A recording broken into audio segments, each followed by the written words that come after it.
Hello! Today I would like to show you some megaliths that are relatively less famous, but not the less interesting than the very famous ones.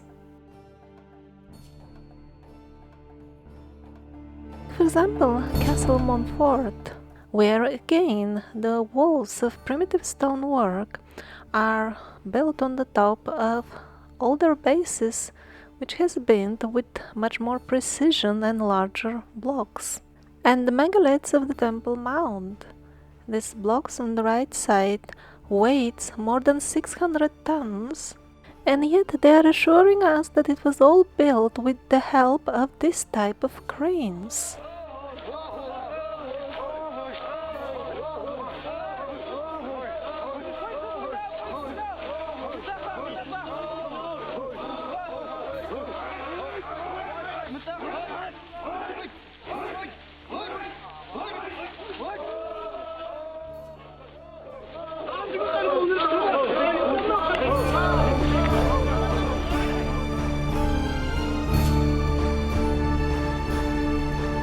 Castle Montfort. At first sight, there is nothing special in the stonework. The stones are not that big, and there is not much of a sophistication in the quality of the stonework itself. But when one looks carefully, it appears that there are two layers of stonework. This is the older one. It is visibly darker, which means it has been exposed longer to the elements. And in addition, the darker stones are much larger and they fit very well with each other without the need of any mortar.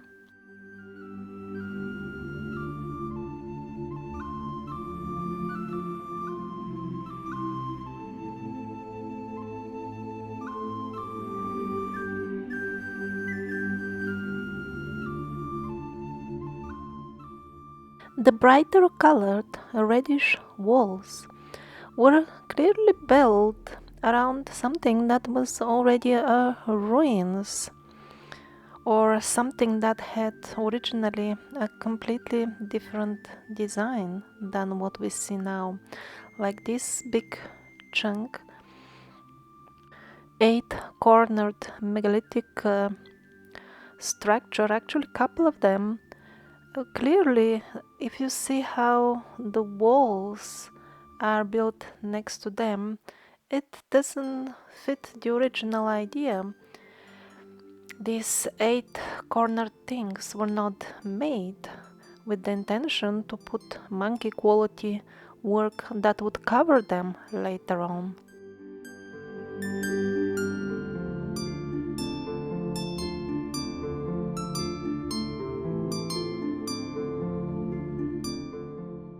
Although it is pretty obvious that we have at hand the structure that has been built on the top of something older, the official academics pretend not to notice it and confidently assure us that it was all built by the Templar Knights. And as far as what was there before that, they know everything, of course. They bought the land from a farmer, and there was something very insignificant before that. Something like farmer's shed, or maybe even his farmhouse. Very interesting. So I assume the wife of this farmer must have had interest in arts, so she must have sponsored those megalithic things. But I would find hard to believe it after all, because what would farmers do on the top of the mountains? Don't they live where they can find easily water to water their plants in the valleys? Where, by the way, also the land is flat and you don't need to make terraces to garden.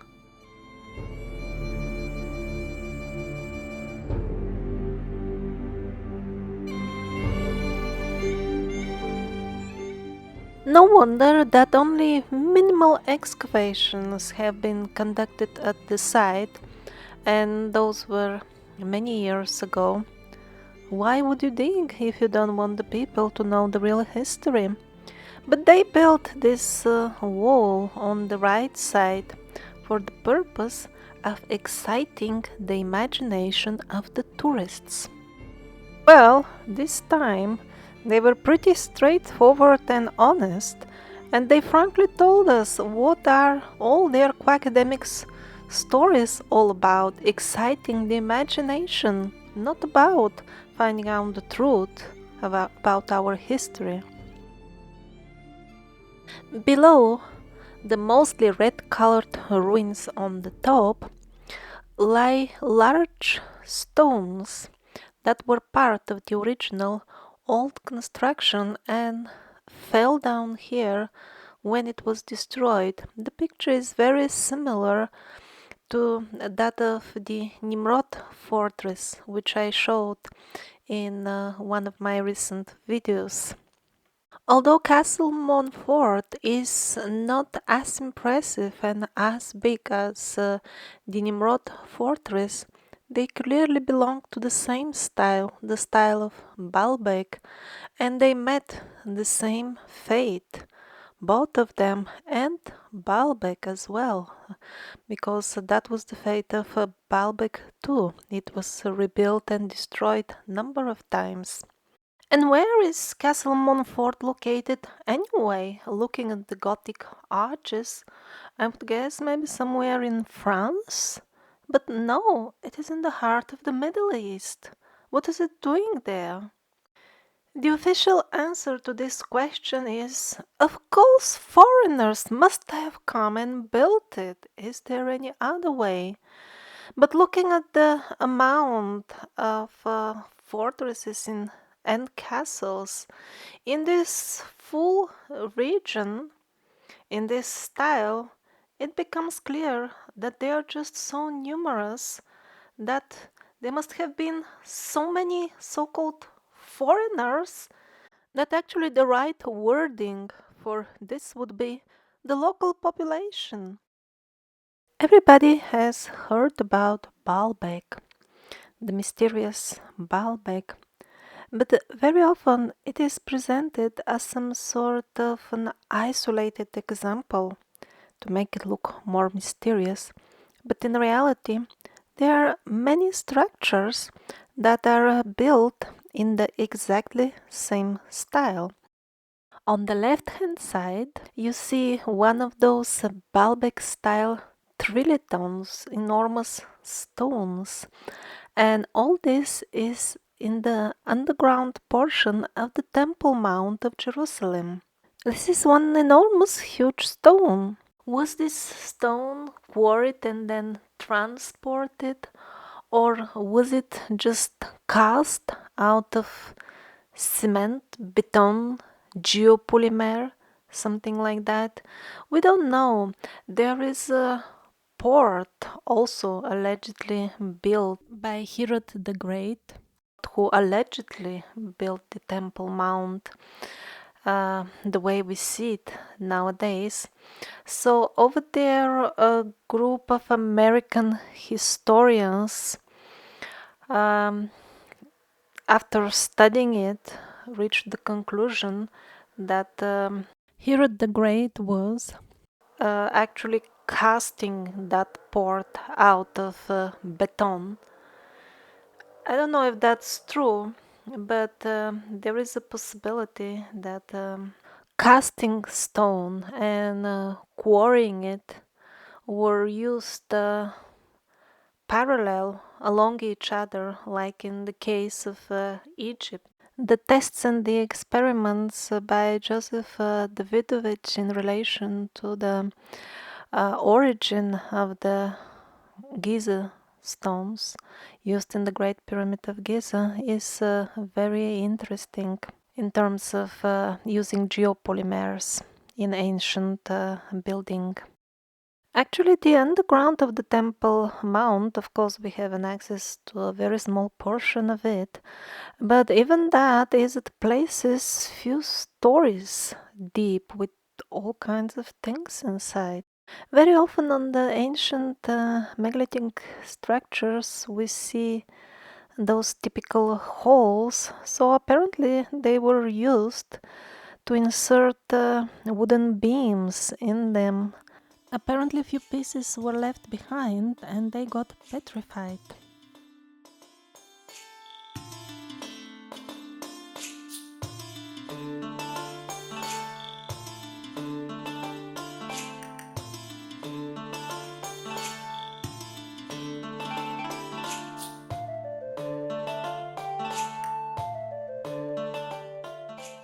And here on the side of the Temple Mount, the penguins built a crane for us to show us, so that we don't wonder how people were shifting all those heavy blocks. This is how they did it. In the atlas of the Wonderland of the Penguins, and these are some real life cases. Pay attention what kind of number of people are required to shift a relatively small building block in terms of the sizes that we see at Baalbek and the Temple Mount and all the structures belonging to that group, and decide for yourself, is it reasonable to suggest that entire megalithic complexes, and we have quite a few of them all around the world, would have been built in the primitive way the academics are assuring us it all happened? Well, the population simply wouldn't have been enough for it. There wouldn't have been, in addition to that, enough place on the building sites for all these groups of imaginary men pulling a single stone.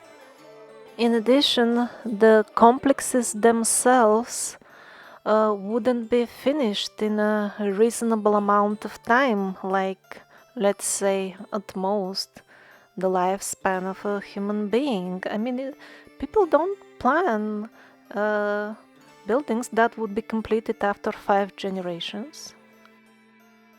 So here, all that mile-long procession of ants pulling, what were they pulling? A relatively small stone.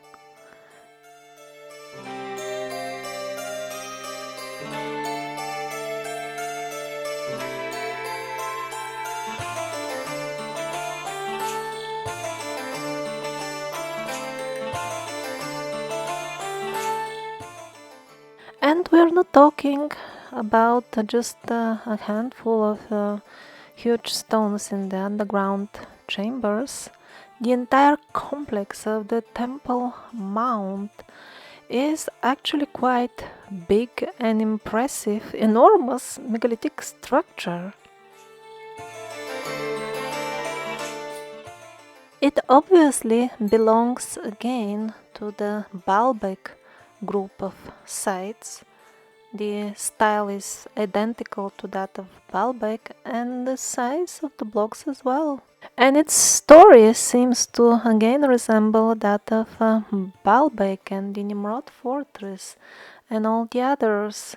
Initially, the original huge structure was destroyed and its large components lie scattered around.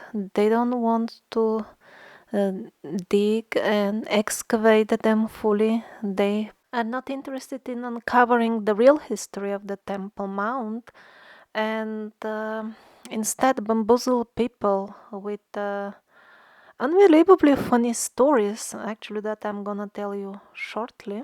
For example, this is a rare case in which one can get a glimpse of what lies below buried. The wall on the right side, which at places is up to 10 meters revealed, and that is not the bottom of it yet.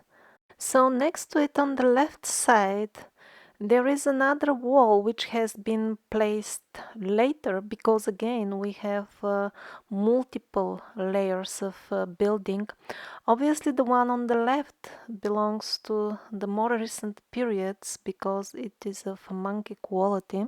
So all of this makes one wonder if even the relatively more recent walls reach 10 meters deep and that's not the end, then what about the real bottom? Here they actually made even a lift to get down to the current bottom to which they have excavated.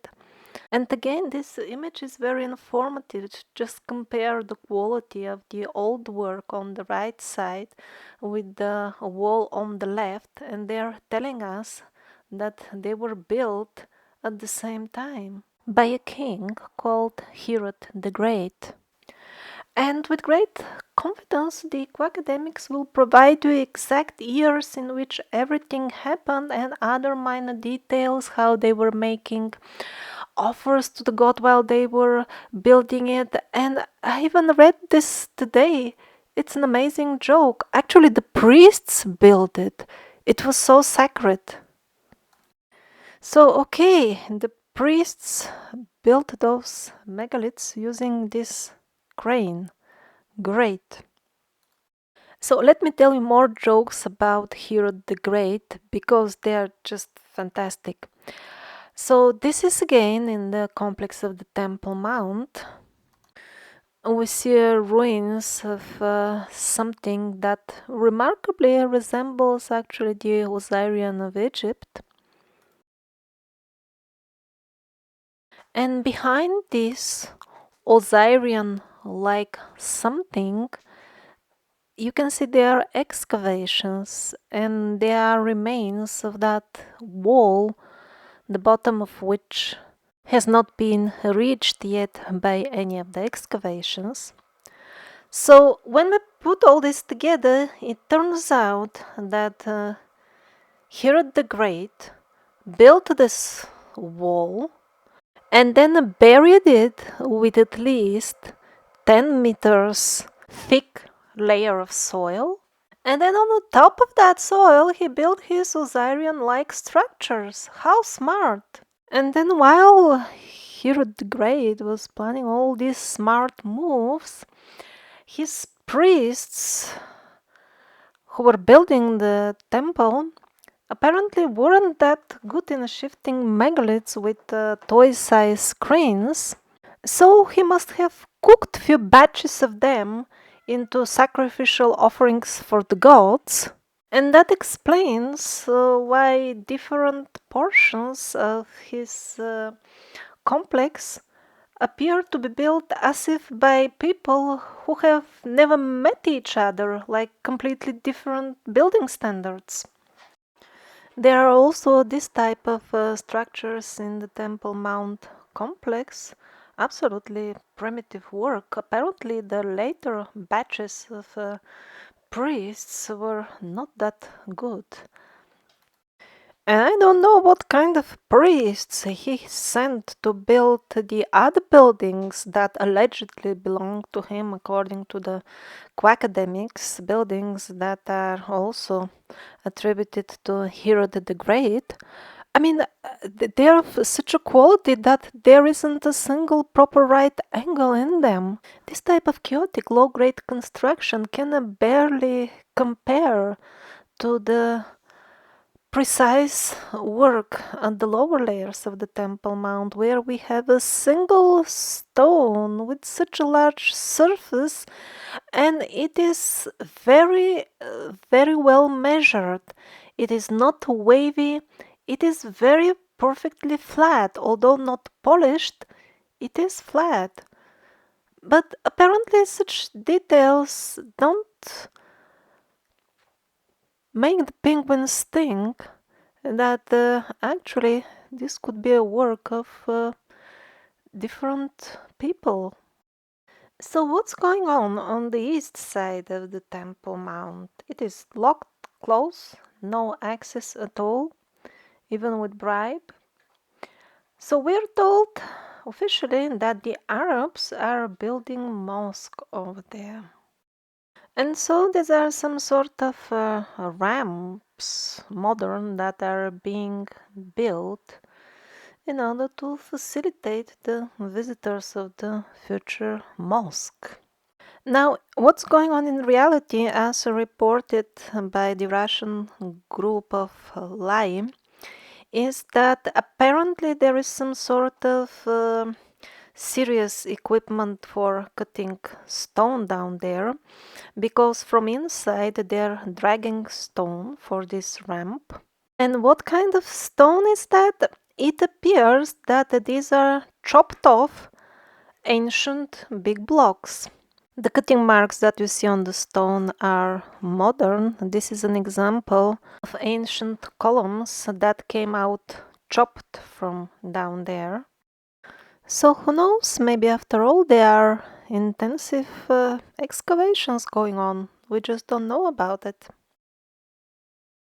So actually, we have really lots of buildings, dozens and actually hundreds, that are built in the mysterious Baalbek style. It's actually not mysterious.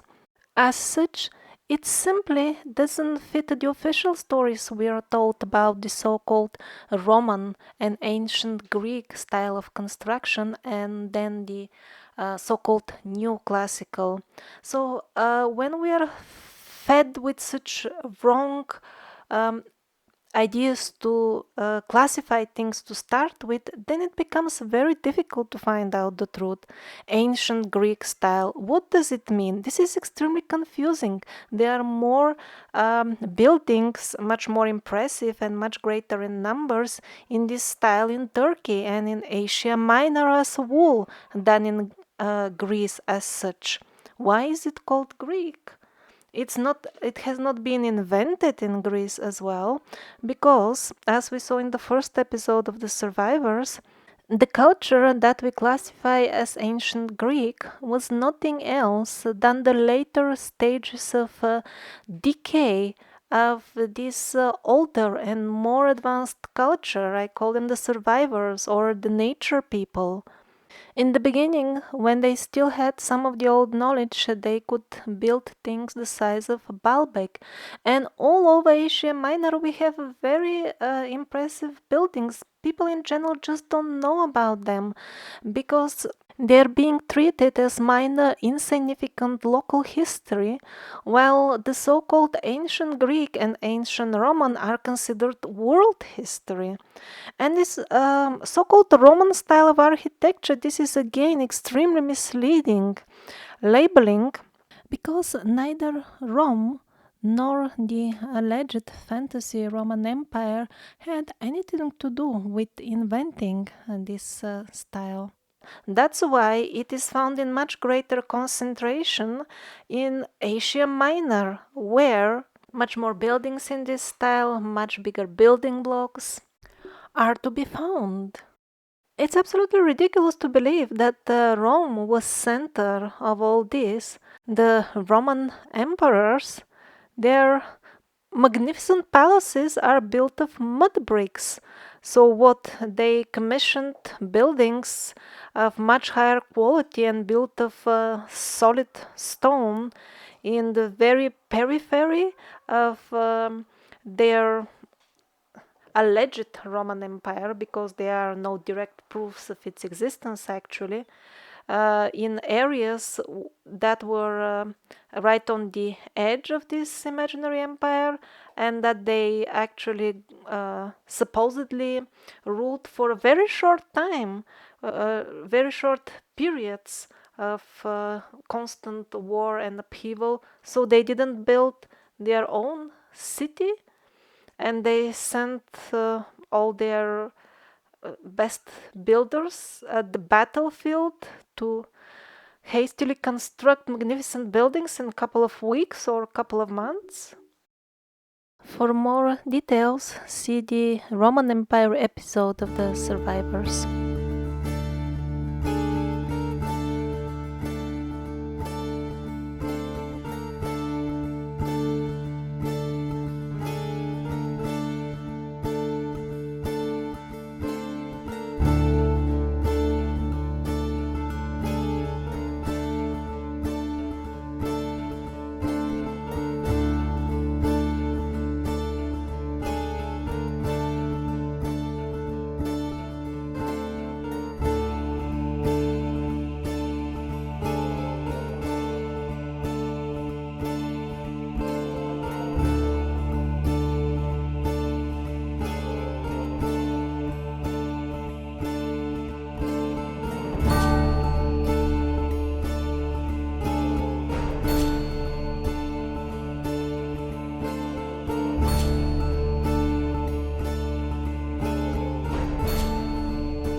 For example, Istanbul is rich or used to be very rich in ruins of style we would call ancient Greek and ancient Roman, but the policy, the international policy, is not to restore them, to diminish the historic value of the regions, which are actually rich in heritage, and artificially enhance the authority of Western Europe just because its current rulers want to be considered leaders of innovation and leaders, masterminds of civilization, which they are not. For example, this is a 3D model of a palace, a minor palace in Istanbul.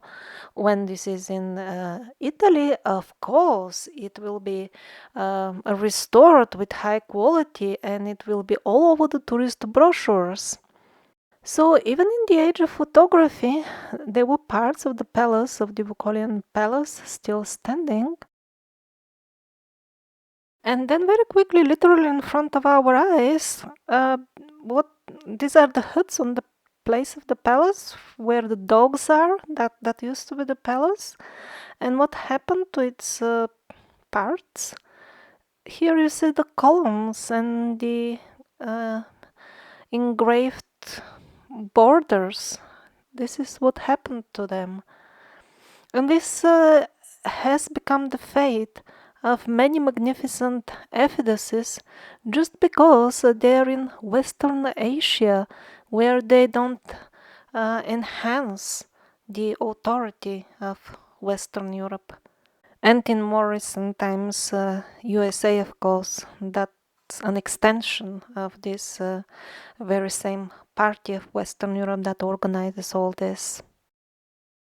If you walk around on the streets of Cusco, even nowadays, on the sides of the street, you will see amazing examples of polygonal megalithic stonework, and so was it till very recent time in West Asia. And as we saw, the stories they are telling us about the so-called neoclassical style in building are very, very fishy, because the same type of buildings they're telling us people were building in the span of over 2000 years, and these were people totally unconnected with each other. That's of course ridiculous. And we saw in the video about the Nimrod fortress Roman buildings on the top of something that they would classify as being built by the Templar Knights just 1000 years ago. While in reality, the ruins show that the so-called neoclassical style was nothing else but the last stages of developing of this building style of the nature people, of the survivors. And that is why the colonial forces, the so-called colonial forces, quickly burned the summer palace in China because it was in the wrong style. It shouldn't be over there in that area. Of course, the ordinary soldiers who were carrying out the orders, they had completely different things in mind. They thought they're fighting for a good cause, even love of their own motherland, or maybe even inspirational religious quotes. And the summer palace is not just one isolated example. All the older layers of the civilization of the survivors are present all the way in China as well. This is also China, the same style. And this is as well in China. It's not as huge and impressive as the megaliths in the other parts of the world, but it's definitely the same style with the same holes as usual. And this is this same building from another angle. Notice again that it has been built on the top of the oldest layer of survivor ruins, the rock cut style ruins. And this is very important. I've been showing the same sequence all over Asia, Europe, and Africa, and maybe even America.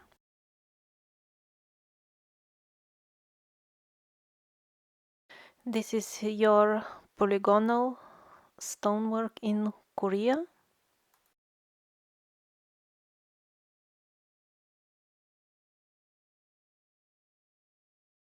And even in Indonesia, and not only the polygonal stonework, but also the typical slant.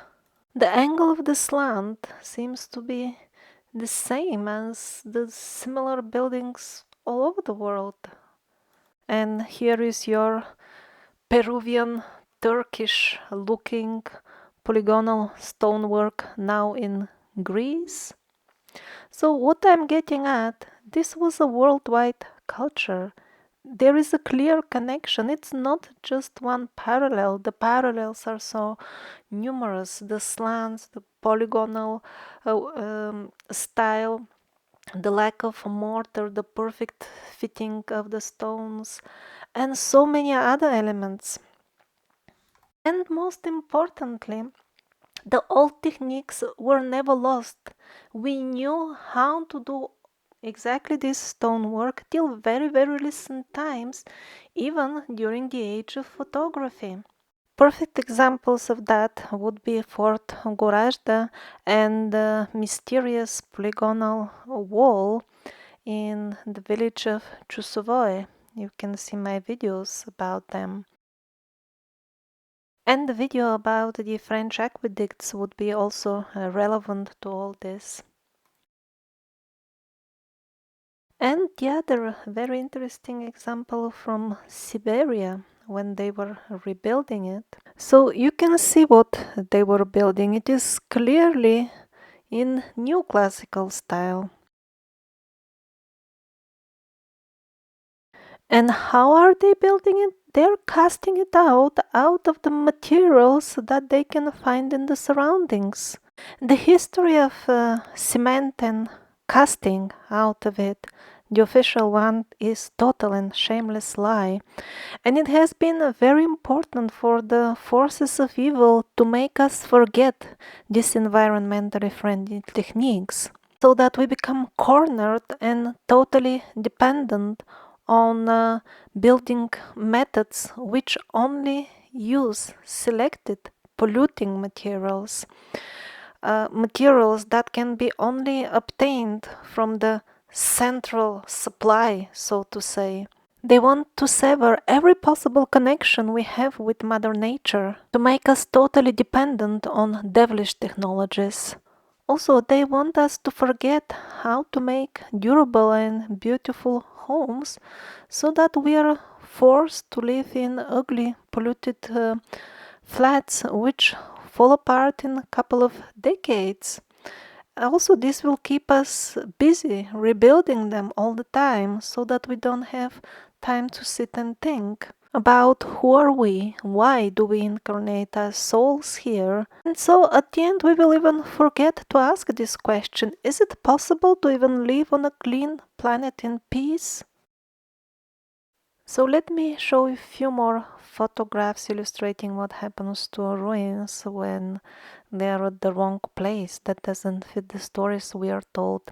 So this is the first photograph of a palace that used to be in the outskirts of St. Petersburg in Russia. And then, as usual, bad luck strikes. This is the next photograph of it. And this is how it looks nowadays. So the palace was built a couple of 100 years ago. Of course, we are told it was built out of stone, but when you go on the spot there, surprise, surprise, there are bricks within the stone. It's actually cast out of beton, cement, geopolymer, whatever you wish you can call it. And even armature sticks out from the so-called natural stones. These are some other old photographs from St. Petersburg. This is what it is left from all this now. But what is more interesting here is not the building, but the palms growing in this currently extremely cold area. No question of palms anywhere near around there. And this is not the only photograph with palms. They used to be also in Moscow on old photographs. Also, elephants were used in Russia in the fields. It was so warm before, and that's all in the age of photography. I don't know what should I make out of all that, but for me, the most reasonable explanation so far is the hypothesis of Alexei Kungurov that actually we are not experiencing this global warming that we are being lied about. We just had a very short period of extremely cold weather because of the large number of very harmful nuclear tests that were carried out in the past decades. Now they stopped with all that. They're developing even more devilish technologies, so it is getting warmer, a bit warmer at least. I'm not saying that this is all that there is to it, to the current climate changes that we are experiencing. Actually, I think this is a very, very small part of it, only in recent times. In terms of the big picture, first of all, it should be clear that we are not experiencing global warming. This is not at all a problem as such. Actually, the weather is getting a bit more pleasant. We are experiencing crazier weather recently, and that's a different thing. And actually, a few things have been coming to my mind lately in terms of the bigger picture about all these climate changes that we are going through. I mean, the real ones, not the scam that you hear about from the newspapers and TV. So, as I showed in a couple of videos made last year, when they are telling us that the ice age ended, they're saying it's some whatever 10, 11, 12,000 years ago. Actually, that's when it started. Before that, real scientists, as I show in the video, an interview with Alexander Koltepin, what they actually find in the layers which belong to the period which ended allegedly 11, 12,000 years ago is lush tropic greenery, warmth loving animals, very pleasant weather on both poles, and then all of a sudden everything froze down. And then I'm connecting this with the Nordic legends about the frost giants. Because, on the other hand, in some of the survivors' episodes, I showed evidence, especially in Siberia, the things looked as if they froze, like all of a sudden within minutes. So now I'm thinking, well, wait a minute, but this is exactly what the Nordic legend, actually, maybe it's a real history, the Nordic history of our race is telling us the evil people, they froze us, I mean, momentarily to death. Just like that in an instant. I didn't even connect all this when I was showing the evidence that the regions were frozen in an instant.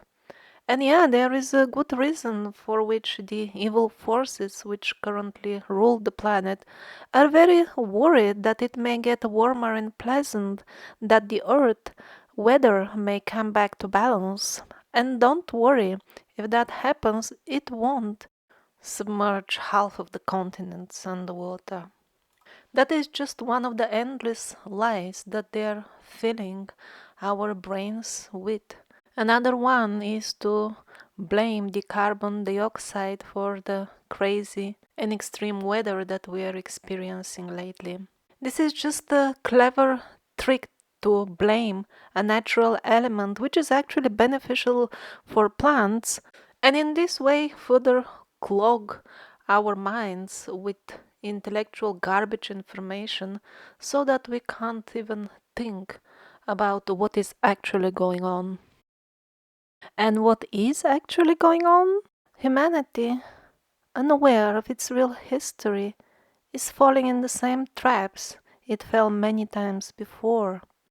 So again, as I was looking at the old photos of Syria, my God, these people look exactly like my forefathers. I myself was born in the region of the Balkans. This is how my grandparents lived. If somebody tells me these are photographs from their village, I would completely believe it. The people look the same, the buildings, the outfits, everything is the same.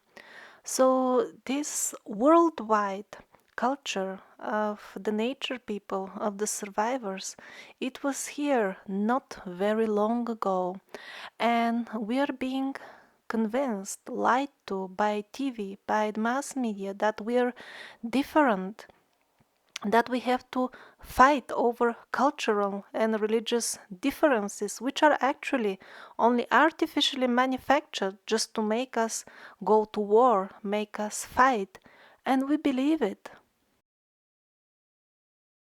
And then the result makes no sense to us. This man is thinking, oh my god, I went to war out of love to my country, to my religion, and why the result is like this, death and destruction. How can evil be result of love? The problem is that we are brainwashed. What is love all about? Here they are showing us a pretty face of a woman just to make us swallow the destruction all around, accept it as something natural. And the same with history. Everybody has heard about the Great Wall of China. Thick volumes of information about it, but sadly, somehow people don't know the main thing, that most of it is being built very recently or right now only for tourist purpose, just to distract our attention from the real old and interesting walls. And at the end, I want to show you shortly very interesting video material again from Peter Satoridi, taken somewhere in what is now inaccessible war zones in the Middle East. I don't even know where is it. I couldn't even find the official name of the site. It is supposed officially to be Canaan rock cut complex, something like that. But it doesn't even matter how they call it, because there are no inscriptions, there is no definite proof what it is actually, so does it even matter how they call it? So the older layer consists as usual of rock cut ruins, quarry style, quite an impressive height by the way.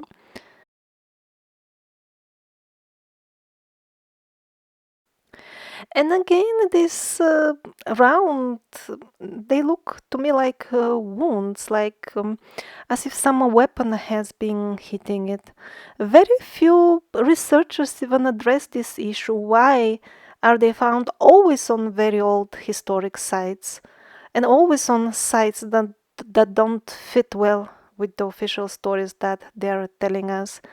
I don't even hear any reasonable hypothesis except being a trace of some sort of weapon. Somebody tried to suggest that they might be like places for cooking.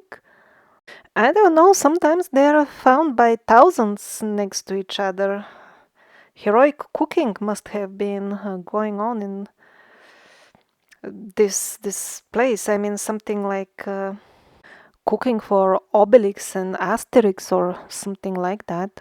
So the quarry-like cuttings are identical to those found all the way from Spain to China, just absolutely same style. And then we have something that looks like rock-cut tombs.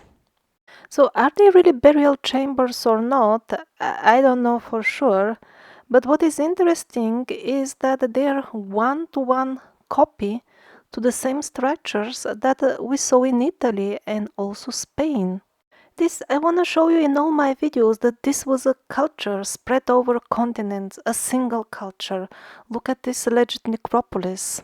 It's an absolute one-to-one copy to the same things that are in Italy labeled as Etruscan and in Turkey labeled as Lycian. including the symbols they use, the sun symbols, the oldest one found on the rock-cut ruins.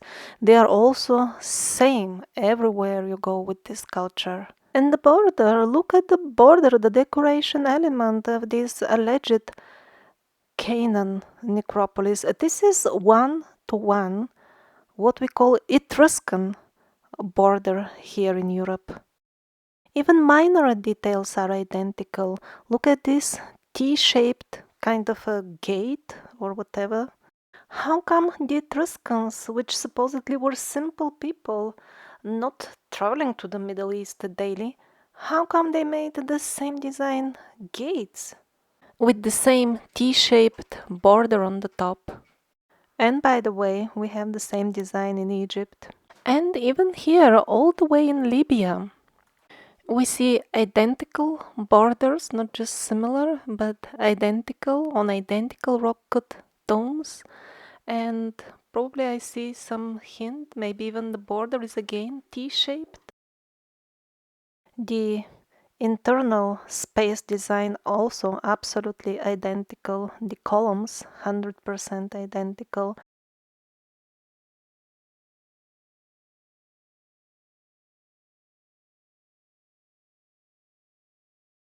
So I've been showing you such examples by hundreds in my videos so far. And the main point is there has been a almost worldwide culture that doesn't even have a name. It's completely absent in the mainstream history. And that's why this so-called history should not be believed at all. And here on the side of the door, Peter said already noticed some peculiar tool marks, identical to those found on the lower layers of the stonework in Castle Montfort. To him, they look like traces of something similar to our high-tech tools now that hit the stone very swiftly. The team of LAI, the Russian Laboratory for Alternative History, they also saw this type of tool marks on a number of spots in the Middle East, and their group, they're usually like at least 10 people when they travel. They would be like half-half. Half of them would think it's a high-tech tool, and the rest would find it resembling more something like a chisel. So since I mentioned the rock-cut ruins in Libya, let's see a few more images from that region, because I've been showing the same thing 100 times in Asia and Europe. Let's see some of it from Africa. All these ruins are in the vicinity of Tripoli, the capital. The oldest layer is again rock cut, they call it domes. Many of them look like dwellings actually. So as shown by the similarity in the architectural elements like the borders, even in earliest times when people were still cutting their premises in rock, there was still one worldwide civilization. And then gradually the rock cut turned into somewhat rough-looking megalithic work. These are images from this very same region near Tripoli. As you can see, the ruins are like those of Stonehenge, but because they were unlucky to be in Libya, they, as far as I understand, they don't even exist anymore. But when they're found in England, they're world famous, of course. And then at the end, these people started building in what is commonly known as Roman style. This is the Temple of Zeus.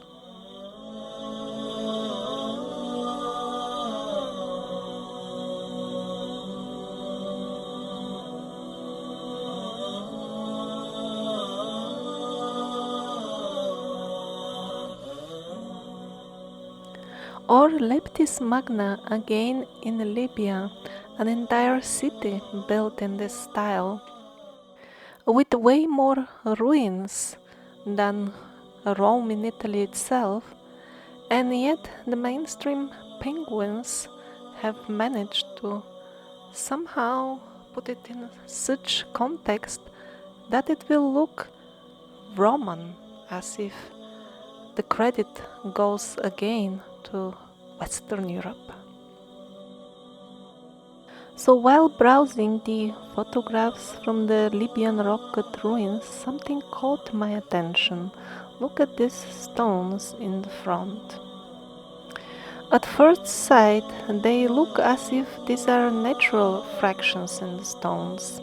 But yet on the other hand, the rest of the stone around doesn't seem to fracture this way. It seems as if it wants to stay as it is. So are these megalithic blocks after all?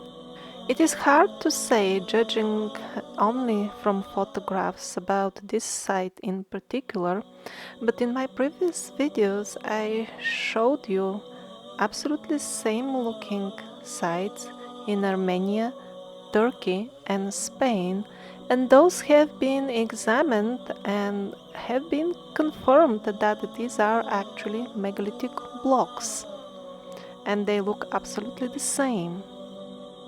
So what is this all about? I don't know, but until now I don't have any line of thinking to pursue except the one that I expressed in relation to the Megaliths. There are a couple of videos about Megaliths on my channel, and over there I show a lot of structures that are also on the border between natural and man-made or intelligent-made. And new relevant information in this regard came from the Lai expedition to Baalbek last year. They went to Baalbek again to see the new excavations. The access to the trilithons on the walls is, by the way, now cut off with the green gate on the left-hand side. But luckily, the newly dug out trilithons are still accessible to public. And they noticed a very curious, naturally looking crack in the stone, exactly where the trilithon, which is kind of still attached to the bedrock, should get cut off. So this curious track, if you examine just a small portion of it, it looks perfectly natural. But when looking around in the area, one finds out that this stone doesn't crack naturally like this. And this natural looking crack is just found only below the trilithon. Did the builders of the trilithon know some sort of magic that would make the stone crack wherever they wanted? Exactly where they wanted? Well, if that was so, it will just add one more mystery to Baalbek. It won't solve any of the existing ones, which are very well illustrated by these shots taken with the micro mode of the camera. They show the precision with which the borders were made, and especially the places where the stones fit with each other perfectly without any distance in between them. Well, I never studied Baalbek myself, but the best studies done so far are definitely those of the late Andreas Klarov and his group that I'm referring to as LAI. And for now, their conclusions in terms of the technology that was used in Baalbek are that absolutely primitive means were used along with the technology which is far beyond our current understanding. That's why we see very primitive looking tool marks in the quarry, and then at the places where the stone meets we see an amazing precision that we don't do nowadays when we work with stone.